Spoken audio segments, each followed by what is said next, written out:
Magandang umaga po. Narito na po ang magiging lagay ng panahon ngayong araw ng Miyerkules, December 18, 2024. At latest update sa low pressure area na ating binabantayan na nag-develop na bilang isang bagyo.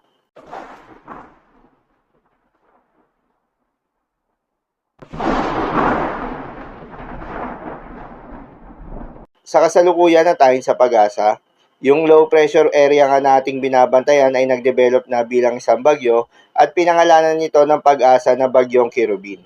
Huli nga itong namataan ng pag-asa sa layong 275 kilometers east-northeast ng General Santos City o 195 kilometers east ng Davao International Airport, Davao City.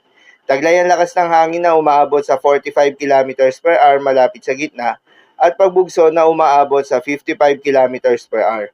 Kumikilos pa northeastward sa bilis na 10 kilometers per hour. At dahil nga sa bagyong Kirubin ay nakataas na ang tropical cyclone wind signal number 1 sa Davao Oriental.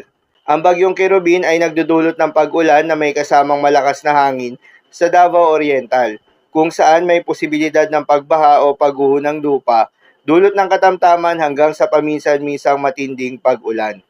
Ang malakas na hangin ay maaari ring magdulot ng bahagyang banta sa buhay at ari-arian. At dahil nga sa pinagsamang epekto nitong si Bagyong Kirubin at Shearline, asahan ngayong araw ang heavy to intense rain sa Northern Samar, Eastern Samar, Dinagat Island, Surigao del Norte, Surigao del Sur at Davao Oriental. Moderate to heavy rains naman sa Camarines Norte, Camarines Sur, Catanduanes, Albay, Sorsogon, Masbate, Quezon, Samar, Biliran, Leyte, Southern Leyte, Agusan del Norte, Agusan del Sur, Davao de Oro at Davao del Norte. Sa mga apektadong lugar, ingat sa mga posibleng banta ng pagbaha at pagguho ng lupa. Para naman sa magiging lakas at paggalaw nitong si Bagyong Kirubin, inaasahang kikilos pasilangan, hilagang silangan habang unti-unting lumalayo sa Davao Region sa susunod na 12 oras bago lumiko pahilaga ngayong araw. Tatawid ito sa Mindanao at Palawan mula ngayong araw hanggang Linggo bilang isang remnant low o low pressure area.